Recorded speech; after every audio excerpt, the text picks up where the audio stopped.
Okay, so good morning once again, everyone. Our topic for today is about impact of e-government on transparency and corruption. Actually, this topic is very controversial at present, no? Specifically when it comes to transparency. That's why we are now proposing the national ID and so on. So, and of course, corruption. We need to consider that we just only, I think, how many months before the elections. So, transparency and corruption is very, maybe parang, ito yung pinaka-common na pinag-uusapan specifically before and during the election. So, to discuss with us, the impact of e-government on transparency and corruption, let us all welcome Sir Toribio. Go ahead, sir. Okay po, start na po tayo. Good morning po ulit. First po natin is the role of ICT in the Philippine government. So, paano po ba tayo nag-start? Una po, dito po is in 1987, the Philippine Constitution, Article 2 at Section 24 states that the communications and informations plays a vital role in the nation building. So in 1997, the government aligned its project and programs with the National Information Technology Plan for the 21st century. At the turn of the millennium, responding to the need of streamlined strategies of various government agencies, handling ICT policies as well as to foster focused leadership, the Information Technology and Electronic Commerce Council, or ITECC, was established as a policymaking body of the Philippines, providing direction in achieving the vision of an electronically enabled Philippines, capable of participating in and contributing to the global new economy. At the year 2000, there was the Government Information System Plan with the vision of improvement of quality living through ICTs. Subsequent plans include the Philippine Strategic ICT Roadmap 2006 to 2011 and the Philippine Digital Strategy, or the PDS, at the year 2011 to 2016. And finally, in the preceding administration, the Information and Communication Technology, or the ICTO, came up with the E-Government Master Plan, or EGMP, of 2013 to 2016. The EGMP 2013 to 2016 provided the blueprint for integration of ICTs for the whole of government. Taken together, these plans leverage ICTs in more efficient delivery of public services. This pushed the greater diffusion of ICT through the development of relevant content and better access to develop infrastructure for cyber services. The Republic Act 10844 mandates the DICT to develop, implement, and improve the use of ICT for delivery of public service to digitally empower the public by giving quality and fast service delivery, transparency for citizens, businesses, and society to interact seamlessly with the government through channels that are accessible to all. So, performance in EGDI and EPI. So, ano po ba yung EGDI? Ito po yung E-Government Development Index. The EGDI measures the capacity of the government to maximize ICTs in the delivery of public services. So, the Philippines positively transitioned from medium EGDI to high EGDI in 2016 due to comprehensive efforts of the government aimed at improving the provision of online services. On the other hand, meron tayong E-Participation Index, or the EPI. It examines the availability of online information, or e-information, online public consultation, or e-consultations, and the citizen involvement in the decision-making process. the Philippines advances from 67th in 2016 to 19th position in 2018 out of 193 countries. We have our online services.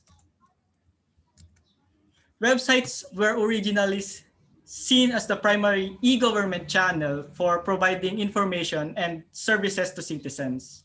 So in this regard, the e-government fund 2013 served as a catalyst for e-government in the Philippines and pioneered the adoption of ICT, establishing web presence and automating government processes that can enhance government to government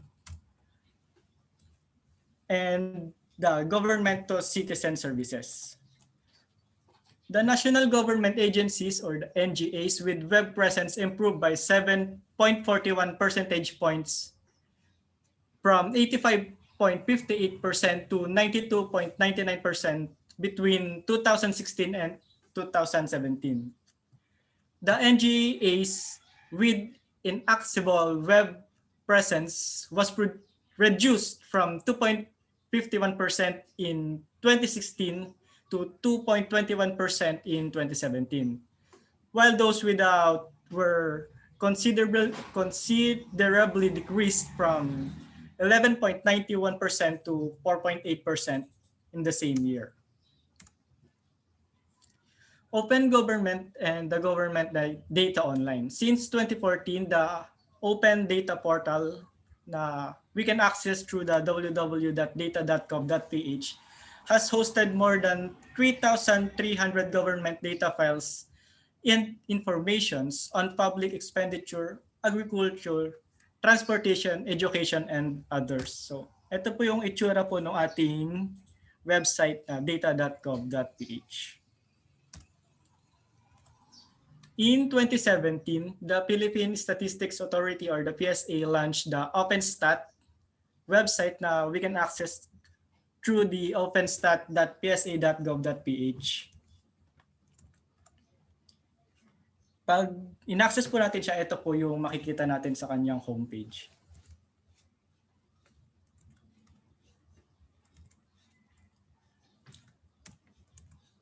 Also, with the several digital governance initiatives in budget transparency, the Philippines scored 64 over 100 in 2015 Open Budget Index or the OBI, a global comparative budget transparency, participation, and accountability measures among 115 countries. So in 2017, the country improves by 3 points, rating 67 over 100, landing the country at 19th spot over the 115 countries. So today, meron na po tayong EGMP 2022 or the E-Government Master Plan 2022. The DICT through the EGMP 2022 envisions to improve the country's e-government systems in delivery of public services, increased government transparency, and opportunities for public participation in decision-making. The EGMP 2022 was crafted in line with the DICT's mission of establishing a one digitized government nation. So ibig sabihin, ang data ng government po natin is pagsasama-samahin na sa isang ICT infrastructure or isang database. So doon po tayo nagsimula doon sa ating national ID na makokolekta po natin yung mga data ng bawat Pilipino or bawat citizen at pagsasama-samahin po natin yung data na yon sa loob po ng isang ID lang. So ano ba yung objectives ng EGMP 2022? Through the digital transformation of government, the EGMP 2022 intends to address the following objectives. First is to optimize the government operations, to provide a more efficient service delivery platform, and to integrate e-government systems, enable knowledge, information, and resource sharing, as well as database building. Next is engage citizen. So unlock insights that improve citizen services for greater connection and participation, and ensures the delivery of digital public services directly to client are fast, cost efficient, and accessible. Third is transform services. Facilitate business transaction through a streamlined process of licenses, permits, and fees. So simplify requirements and streamline procedures. And the last is empower government employees. Deliver productivity gains that improves impact and enhance the capability and capacity of the government workforce to improve the internal efficiency and public service delivery. So mahalagang mahalaga po itong last na empower the government employees dahil marami po dun sa employees, example po dun sa amin in my experiences, marami sa employees namin yung hindi masyadong marunong gumamit ng computer. So paano natin may implement yung nang mas maayos yung e-government kung hindi capable at hindi kayang gawin ng mga employees natin nang mas mabilis pa at para mapabilis pa yung process natin. So kailangan natin mag-conduct ng capacity and capability building or training para maging suitable yung knowledge ng employee dun sa technology na gagamitin niya. The ICT and corruption in the Asia Pacific region. It is frequently assumed that the introduction of the advanced ICT reduces the opportunities for corruption. So, sabi nga, transparency is the vaccine for corruption. While ICT does sometimes facilitate combating corruption, it can also have no effect or even provide for new corruption opportunities. So first, the introduction of ICT skills often underpins managerial reforms by helping to better measures performance, to facilitate outsourcing and contestability of public functions, to reduce transaction costs, to better enforce rules, to reduce discretion and increase transparency. Yet, computerization may also lead to an upskilling of corruption, providing new sources of corrupt income for ICT professionals and removing opportunities for those without ICT skills. So ito po yung sinasabi ko kanina na kung hindi capable o hindi kayang gamitin nung employee yung technology, pwede siyang i-blackmail nung isang employee na may kakayahan or magaling gumamit ng computer. So, pwede siyang maging source pa rin ng corruption. So, e-government, ano nga ba siya? Pag yung e-government ba is nakakabawas ng corruption o nakakadagdag ng corruption o wala lang siyang effect dun sa corruption?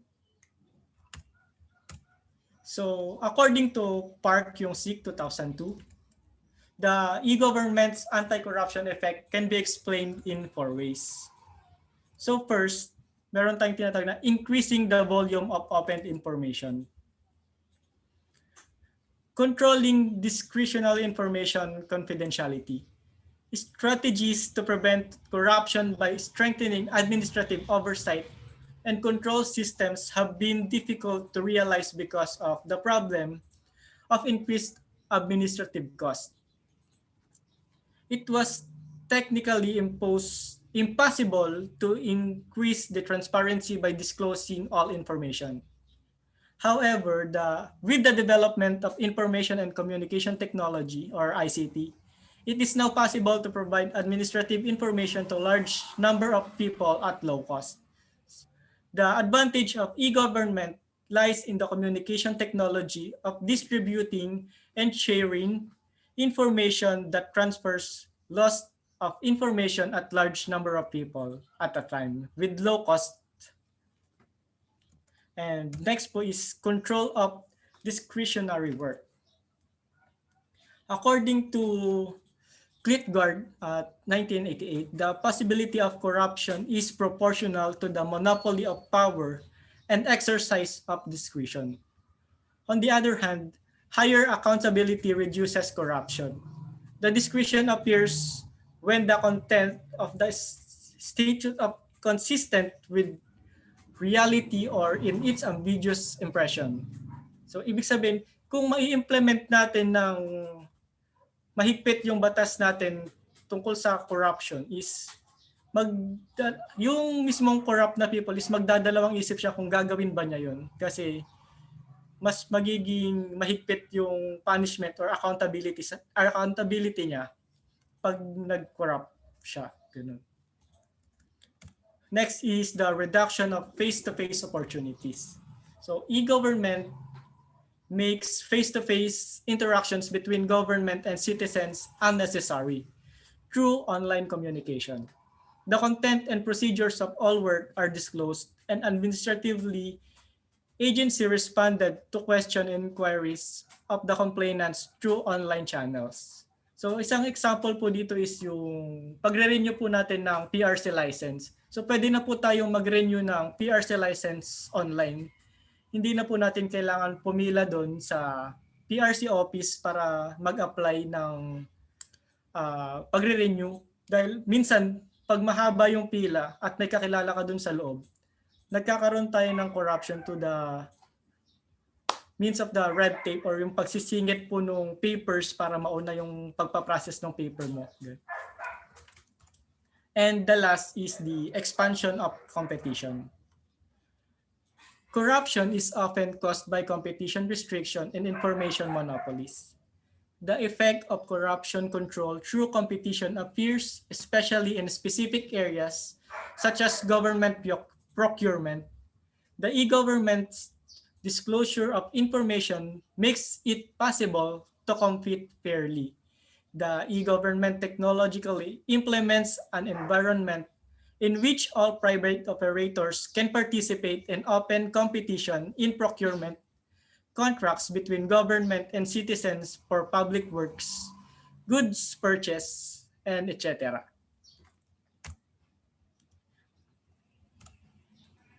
According to the study of the e-government on corruption control by Lee 2017,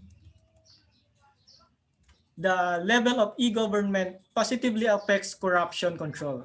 In other words, the construction of information and communication infrastructure such as online service index, telecommunication infrastructure index, and others seems to contribute to building transparent government.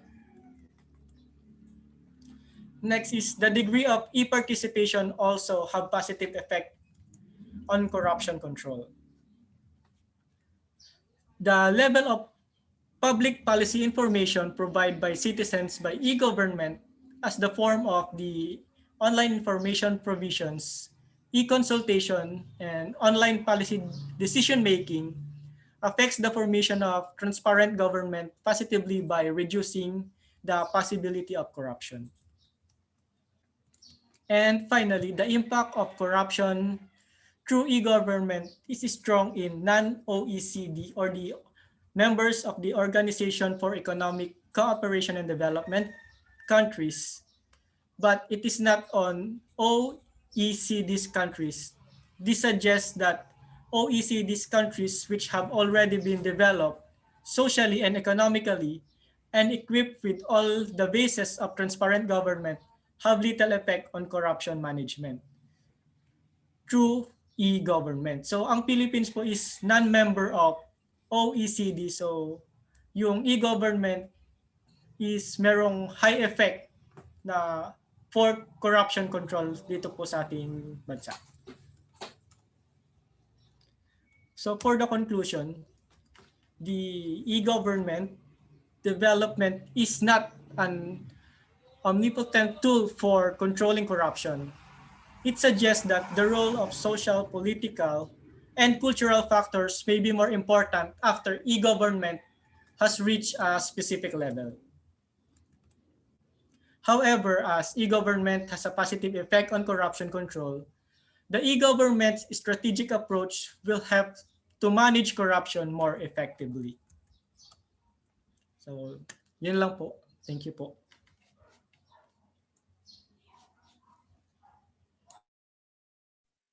Okay, thank you very much. Sir, how about the budget issues about the corruption and the budget issues?